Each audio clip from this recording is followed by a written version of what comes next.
ఇదంతా జరగకుండా నిన్న మీరు ఫిగర్ ఎలా అయ్యారని నేను అడుగుతున్నా. నిన్న రాత్రి ప్రిన్సిపల్ సెక్రటరీతో గంటన్నర జరిగింది మీటింగ్. మొత్తం all department heads including collector అందరూ ఉన్నారు. మెడికల్ అండ్ హెల్త్ అంతా ఉంది. ఆ మినిట్స్ రాత్రి నాకు పెట్టాడు. అప్పుడు కూడా ఇదే చెప్పారండి, ఇదే చెప్పారండి. దానికి ఏం చెప్పారంటే ఇదంతా యూనిఫామ్గా ప్రతి చోట క్యాన్సర్ కేసెస్ పెరిగినాయి, అట్లాగే ఉంది, ఆ రేషియో ప్రకారంగా ఉంది, ఆ రేషియో దాటలేదు ఇక్కడ అనేది కంక్లూడ్ చేశారు రాత్రి. ఎలా చేయగలిగారు మీరు ఆ ఫిగర్? ఇప్పుడు ప్రెస్ ఉన్నారు, ఈ ప్రశ్నలకు ఎవరైనా ఒక లిటరేట్ చెప్పగలడేమో ఆన్సర్ చెప్పండి. ఒక లిటరేట్ చెప్పగలడు ఆన్సర్ దీనికి. మీరు ఈ ప్రశ్నలు పట్టుకుని హౌస్ టు హౌస్ వెళ్ళిపోయి సర్వే చేసేసాం క్యాన్సర్ లేదని ఎలా చెప్పగలరు? మీరు వారల్ క్యాన్సర్ అన్నారు, సర్వైకల్ క్యాన్సర్ అన్నారు, దాన్ని రాసుకున్నారు. కనీసం మీ ఆశా వర్కర్స్ వెళ్ళి ఇది డయాగ్నోసిస్ చేయగలరా చెప్పండి? అన్లెస్ అదర్వైజ్ ఒక మెడికల్ ఆఫీసర్ లేకపోతే, మీరేమనుకోకపోతే ఎంతమంది మెడికల్ ఆఫీసర్స్కి కూడా మెలిగ్నెన్సీ మీద ఐడియా ఉంది? ఉండదు కదా. మీరు పిహెచ్సికి వస్తే మీరు మెలిగ్నెన్సీ డయాగ్నోసిస్ చేయలేరు. ఒక కామన్ నర్సింగ్ హోమ్కి వెళ్తే మెలిగ్నెన్సీ డయాగ్నోసిస్ చేయలేరు. జస్ట్ ఫస్ట్ ఆఫ్ ఆల్ ఏదైనా కంటిన్యూస్ ఫీవరు, లేకపోతే ఏదైనా యాబ్సిస్ ఉంటే, లేకపోతే ఏదైనా వెయిట్ రిడక్షన్ ఉంటే సస్పెక్ట్ చేసి హయ్యర్ సెంటర్కి పంపించాలి. హయ్యర్ సెంటర్కి వెళితే కానీ డయాగ్నోసిస్ అవ్వదు. అలాంటిది మీరు ఎలాగా నిన్న 23 అనే ఫిగర్ ఎలాగ వచ్చేసారు? నాకు ఇంత ప్రొసీజర్ అవ్వకుండా ఎలాగొచ్చారు కంక్లూజన్కి? అంటే మీరు మొన్న ఆరోగ్య ఫిగర్ ఇచ్చారు, అక్కడికి ఫిక్స్ అవ్వాలి.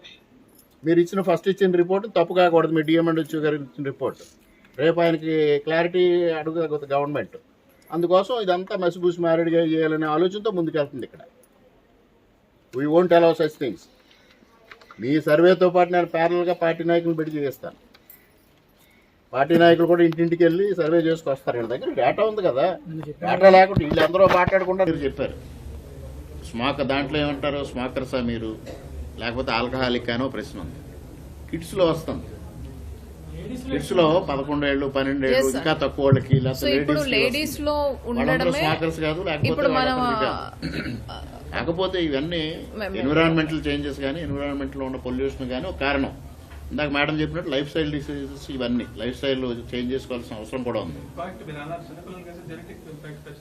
ఇప్పుడు ఇంకొక ప్రమాదం ఏంటంటే, అసలు మనం ఇప్పుడు స్క్రీనింగ్ చేస్తా ఉన్నారు, ఇవాళ స్టార్ట్ చేశారు. ఇవాళ యాక్చువల్గా సర్వే అనేది స్టార్ట్ అయినట్టు. 2 రోజులు చేసింది ప్రిలిమినరీ. ఇవాళ ఏదైతే ఇన్వెస్టిగేషన్ స్టార్ట్ చేశారో, నేను కలెక్టర్ గారిని కానీ స్టేట్ గవర్నమెంట్ కానీ రిక్వెస్ట్ చేసేది ఏంటంటే, ప్రతి ఇంటి నుంచి బ్లడ్ శాంపిల్ కలెక్ట్ చేయించండి. వీళ్ళు they are ready to provide service. ప్రతి ఇంటి నుంచి బ్లడ్ శాంపిల్ కలెక్ట్ చేసి ఇన్వెస్టిగేట్ చేయడం, అనుమానితులకి అందరికీ ఫర్దర్ టెస్టులు చేయడం, అవన్నీ చేసిన తర్వాత ఒక కంక్లూజన్కి వద్దాం number. At the same time ఇది ఒక రోజుతో ఎండ్ అయిపోయే విషయం కూడా కాదు. ఇప్పుడు ఎవరైతే మనం సస్పెక్ట్ చేసిన కేసెస్ ఉన్నాయో, లేకపోతే ఇంకా ఏదైనా టు బి సస్పెక్టెడ్ ఉన్నాయో, ఇవన్నీ మరలా ఇంకో 3 months తర్వాత కూడా మరలా రిపీట్ చేస్తే తప్పించి మనం అల్టిమేట్గా ఒక ఫిగర్కి అయితే రాలేము.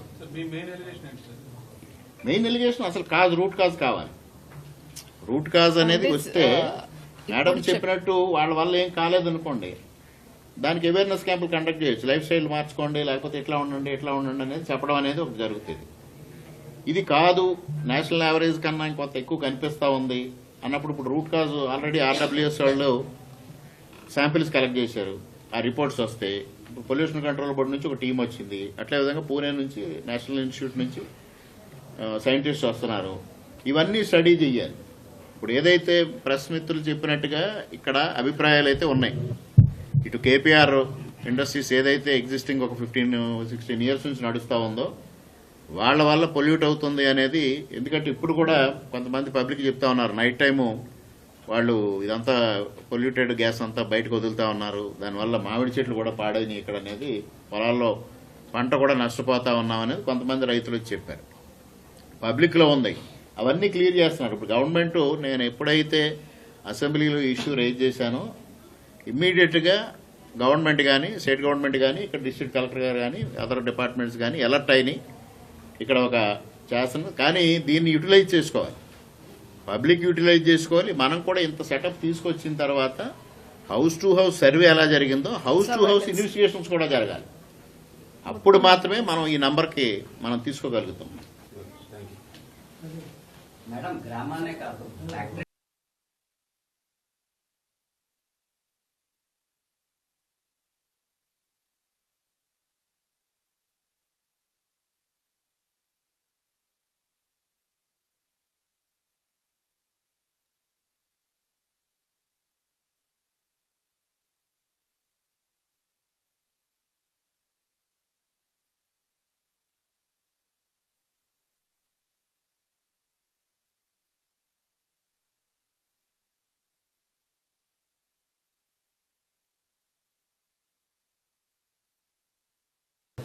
అందరికీ నమస్కారం.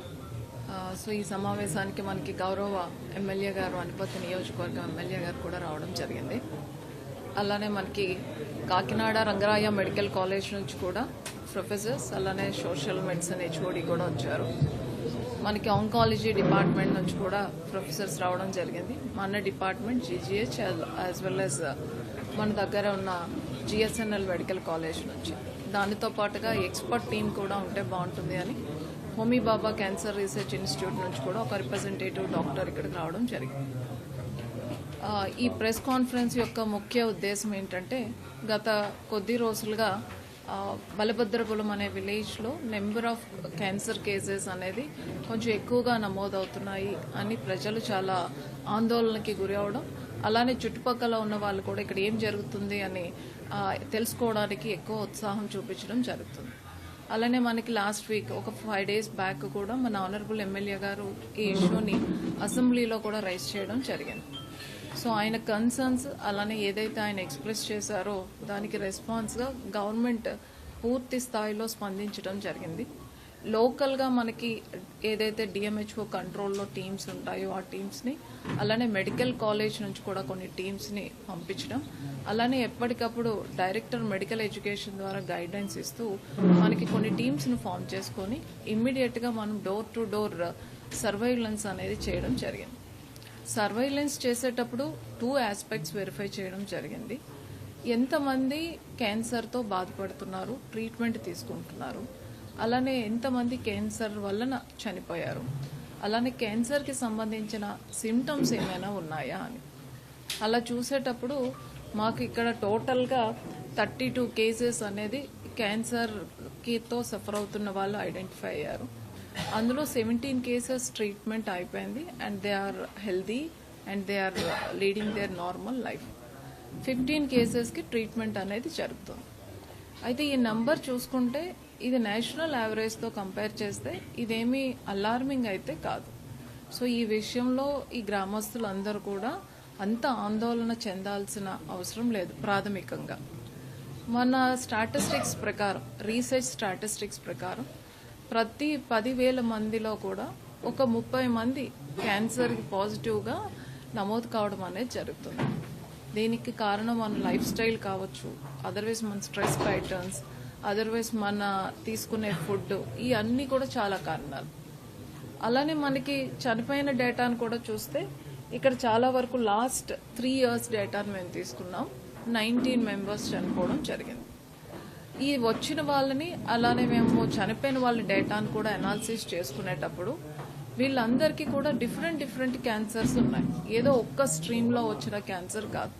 Like number of lung cancers are high, or number of intestinal cancers are high, otherwise dental cancers are high అని అట్లాగేం లేదు.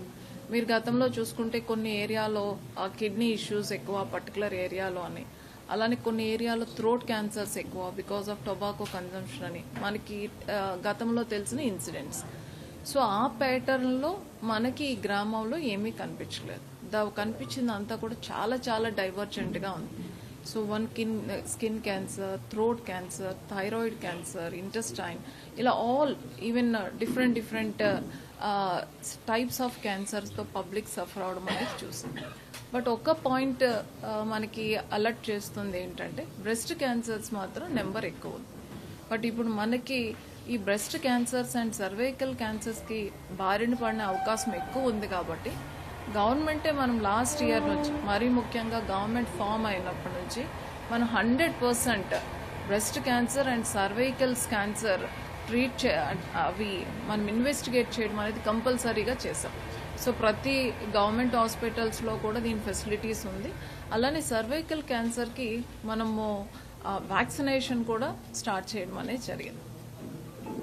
నెక్స్ట్ మనం ఇంకొక కేటగిరీ వెరిఫై చేసింది సస్పీషియస్ కేసెస్ని వెరిఫై చేసినప్పుడు మనం ఎంఎల్హెచ్పి అండ్ ఏఎన్ఎం అండ్ ఒక ఆశాని పెట్టుకుంటూ మనం ఎవరైతే 33 టీమ్స్ని మనం ఫామ్ చేసుకున్నామో అందులో స్పెషలిస్ట్ డాక్టర్స్ని అలానే పిహెచ్సి డాక్టర్స్ని కూడా పెట్టుకోవడం జరిగింది. వాళ్ళ ద్వారా మనం ఒక 38 కేసెస్ సస్పీషియస్ కేసెస్ అని మనం ఐడెంటిఫై చేయడం జరిగింది. బట్ వాళ్ళకి సంబంధించిన డయాగ్నోస్ టెస్ట్లు మాత్రం మనం చేయలేదు. Only we have gone by their symptoms. So ఇప్పుడు ఆ 38 కేసెస్ కూడా ఇప్పుడు మనం జిఎస్ఎన్ఎల్ ద్వారా వచ్చిన మొబైల్ వ్యాన్లో ఆల్ స్క్రీనింగ్ ఎక్విప్మెంట్ అంతా ఉంది. ఇప్పుడు మనం స్క్రీనింగ్ ఈ రోజు నుంచి స్టార్ట్ చేశాము. అలా స్టార్ట్ చేసిన 9 కేసెస్లో మనకి 0 positive. So it is a good sign. మనం ఏదైతే సస్పిషన్ అని అనుకున్నామో అందులో మ్యాక్సిమం పాజిటివ్స్ రావు అని అనుకుంటున్నాం. వాళ్ళు వచ్చినా కూడా we are ready to treat them in a comfort. దీనితో పాటుగా మన జిఎస్ఎన్ఎల్ మెడికల్ కాలేజ్ లోకలే కదా, we want some kind of high hand of institutions to verify అనడానికి we also taken the support of Homi Bhabha institute of cancer research. వాళ్ళు కూడా ఇక్కడే ఉన్నారు. సో ఇక్కడ ఎవరైనా అక్కడికి వెళ్ళి టెస్ట్ చేయడానికి కానీ లేకపోతే కొన్ని సస్పీషియస్ కేసెస్ మనం టెస్ట్ చేస్తే మనకి మంచి ఇన్ఫరెన్స్ వస్తుంది అని అనుకుంటే వాళ్ళని అక్కడ మేము తీసుకువెళ్ళి టెస్టులు చేసేసి తీసుకురావడానికి కూడా అన్ని ఏర్పాట్లు కూడా చేయడం జరిగింది.